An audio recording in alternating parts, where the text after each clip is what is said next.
not get sucked into a story like that? I love that line. Everyone's like, this is the millennial experience.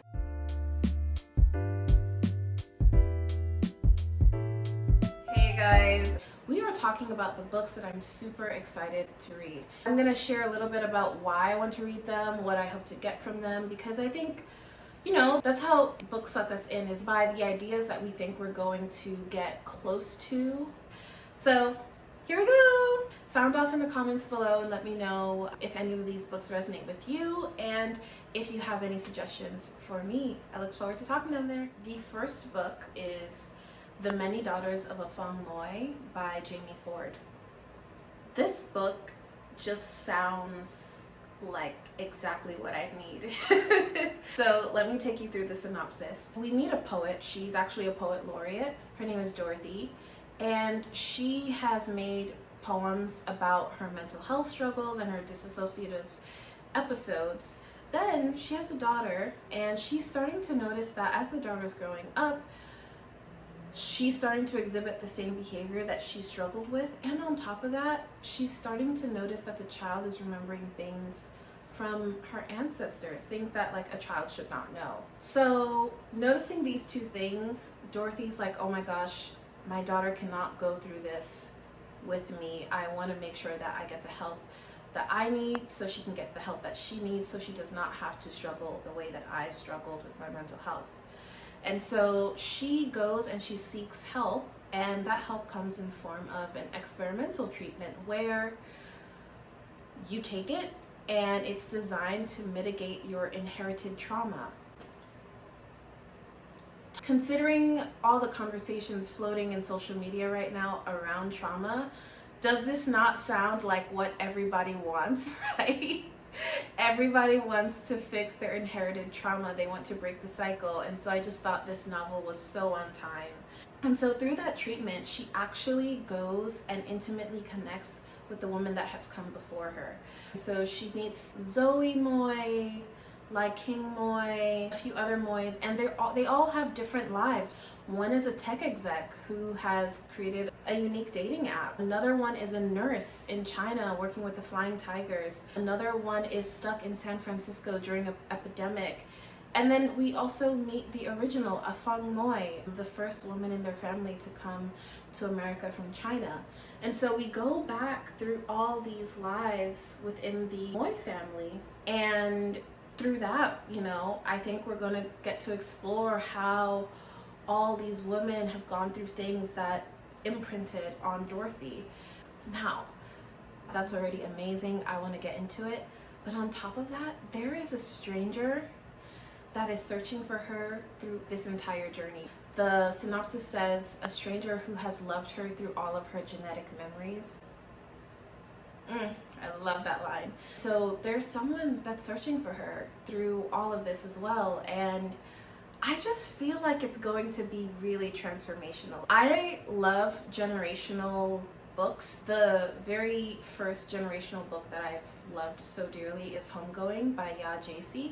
The thing is, I've always been curious about the women who have come before me. I've been curious about their lives. I've been curious about how some of the things I'm doing today might be things that they also were doing or struggling with. And sometimes I do wish like I could just go back, just be a fly on the wall and see how they lived their life and see how it all connects, you know? And so I think I'm going to get a peek into that feeling through this book. All right, so next up, Bliss Montage by Ling Ma. It's a short story collection, and this one truly did grab me by the cover. I was in Shakespeare & Co. and I saw it and it just stood out to me because it was one of those rainy fall days, and seeing that bright orange color, it just drew me in. So I opened the first page and listened to this. The house in which we live has 3 wings. The west wing is where the husband and I live. The east wing is where the children and their attending au pairs live. And lastly, the largest but ugliest wing, extending behind the house like a gnarled, broken arm, is where my 100 ex-boyfriends live. We live in LA. I mean, Who would not get sucked into a story like that, right? I thought that this was brilliant, and I just immediately knew that this was speculative fiction. It's fiction that's a little bit off. It's not necessarily sci-fi, but it's just weird. And I often find that this is the kind of platform where a lot of things that we think about can be so easily represented, because a lot of us have our exes housed somewhere in our brains, but to externalize that and to make them like actually live in a house with you is just going to bring about so much more revelations and insights that I don't think we would have if we were just thinking about all the exes and all the people that we've dated. This was actually brilliantly portrayed in Atlanta. I love some intertextual comparisons. Anyway, so this was brilliantly displayed in Atlanta season 5 episode 1, where Ern and Van, they go to this really popular place in Atlanta and they start running into their exes. You know, first Ern's ex runs into them and, you know, he's like, hi, and Van's like, oh, did you date her? And he's like, yeah, but that was a long time ago.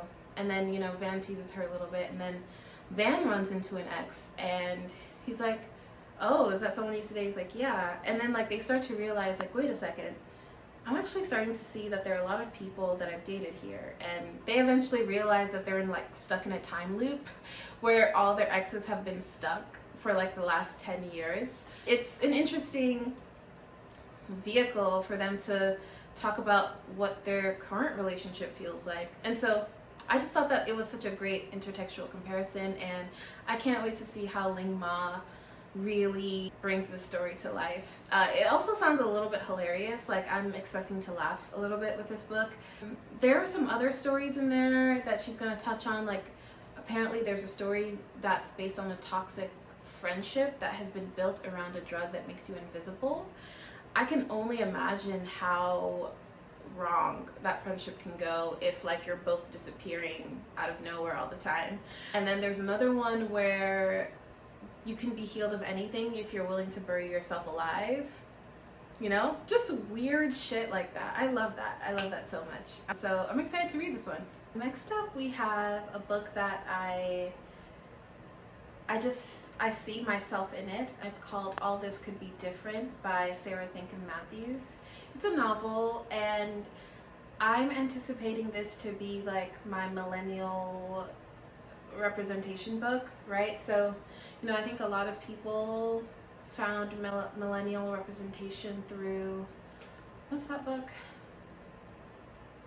I'll put it here somewhere. There's a book that like everyone's like, this is the millennial experience. I feel like this one's going to be mine. This follows Sneha. She has just graduated and has landed a corporate job in Milwaukee, and even though the job sucks, she's able to unlock some things that she hasn't had access to, right? She's able to pick the tab on things, she's able to get her friend hired, and she's also able to send money back home to her parents in India. So she is a first-gen student coming into the life of corporate America, and she is now discovering her identity. She's discovering things about herself through this very broken economy. She actually finds out that she likes women. And as you can imagine, I'm not sure, they don't say it in the synopsis if her parents are open to that or not, but you know, as a first-gen immigrant, those are the things that our parents are not expecting us to come back with. They don't want that news. So I can imagine that this is a very hard thing for Sneha. So while that happens, while she's figuring that out, things just go south, right?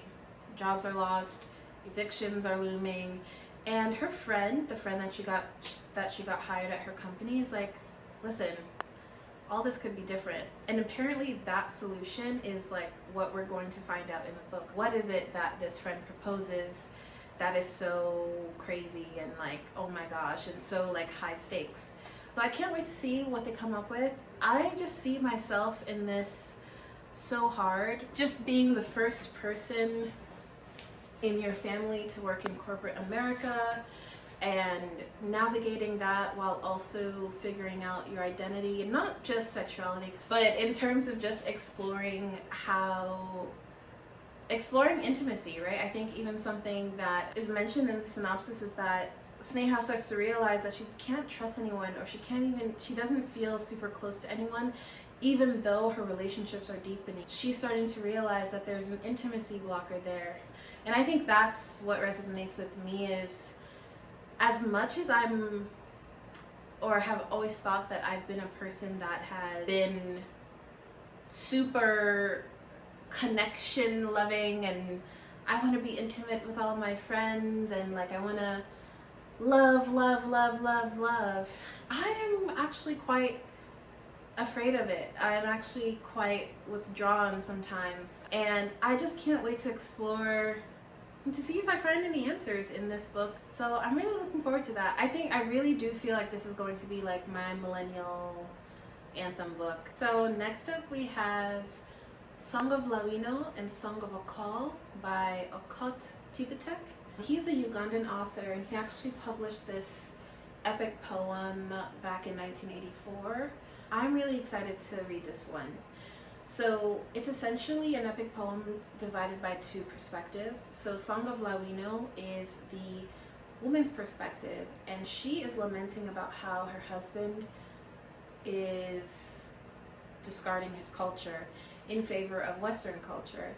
And Song of a Call is the man's perspective, trying to explain why he's choosing to do so. And I really think that this is such a great, it's a human lens into the effects of colonialism.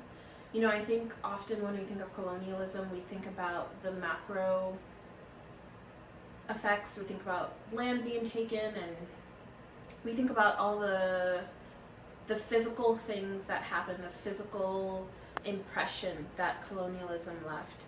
And I mean, people have definitely talked about the mental impression that colonialism has left as well. I mean, there are so many movements in regard to that. But I just mean that even in the most intimate of spaces between two people who have chosen to be together, colonialism can cause a rift. Like, that's how violent it is. Because in a way, this is something that they may have never had to discuss had they just been within their own culture. Now, I'm not saying that because even when you're in your own culture, there are certain things that you're like, I like that we do this, but I don't like that we do that. But that's within the same culture. When it's one culture over the other, then there's an assumption of power. And so the person who does not want to assimilate with the quote-unquote more powerful culture is seen as less than. And I think that's the problematic effect that I'm talking about, is that it causes this rift between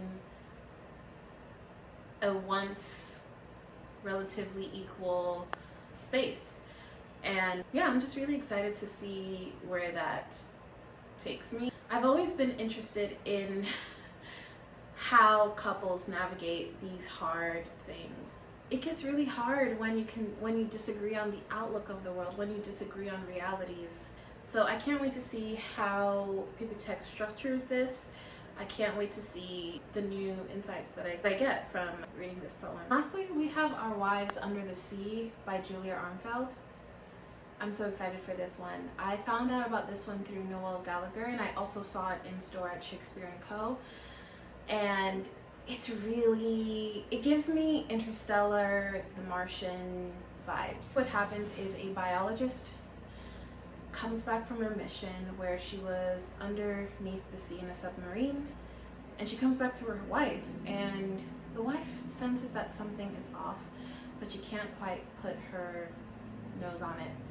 And the writer invites us to come and find out what has gone wrong, what's up, what's changed. And so I'm really excited to read this one because it's honestly one of my worst fears, someone changing and me not knowing. I don't know if you've ever seen The Invasion of the Body Snatchers, but that creeps me out so much because it's like you know that this person is not who they once were, but you just don't know why. There's no way to verify if what you're feeling is true. That uncanniness, it literally makes my skin crawl. So I'm really excited to read the book because I just love scaring myself for no reason. In a couple, you are committed to seeing this person. You are committed to seeing this person continuously. And when I say seeing, I don't mean like I'm seeing this person. I mean like you have chosen that this is the person that you're going to continuously be vulnerable with and accept their vulnerability. You're going to continuously care for them throughout your life journeys. And so when that person changes out of nowhere, it's so scary because you're like, I know you, but like something is off. I don't know what's happening. It just freaks me out because it just freaks me out. And then on top of that, it's happening underwater. Like, have you seen the animals that exist near the dark ocean floor? We have no idea what could be lurking there, and we don't know what happened to this scientist. So I'm really excited to see what creepy things have happened. It sort of reminds me of this Netflix film called, I think it's called Luna or Lunar Water. I'll put the graphic up here, where they go to the moon and essentially the water is a growing organism. It's something that colonizes their whole body. So I wonder if it's anything like that. That would be really interesting. So that brings me to the end of my to be read list. There are so many more honorable mentions. I'll actually list a few right here. I can't wait to get to these as well, but if I were to keep talking, I could go on forever. So thank you for coming back. Thank you for coming anew and staying and enjoying my chat with you. I really hope you enjoyed it. Hope you got something out of this. Hope you learned something new. Hope you just feel represented in terms of like, oh my gosh, someone likes the same kinds of books that I do, you know? And if you do like the books that I mentioned here, there's only more to come. And so if you want to subscribe, if you want to join the gang, definitely subscribe. And I'm just here to talk about books, just enjoying myself and hoping that some people come along for the ride so we can build some community.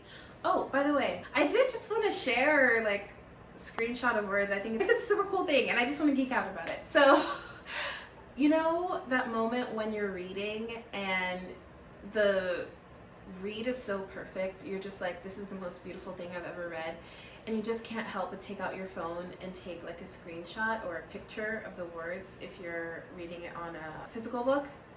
That's essentially what I wanted to capture with this channel. Those moments where we're just like, oh my goodness, like I need to somehow preserve this language right here. I need to remember how it made me feel, and I'm gonna do that by taking a picture of it. So that was the inspiration behind the title, and I hope that the books that I recommend, that you find yourself taking pictures of the words that are in that book, things that make you feel seen, things that make you expand your mind. I'm really looking forward to having those moments myself and inspiring other people to have those moments with their books. So it's been lovely talking to you. I'm gonna go, I'm gonna head out, and I hope to see you in the next video.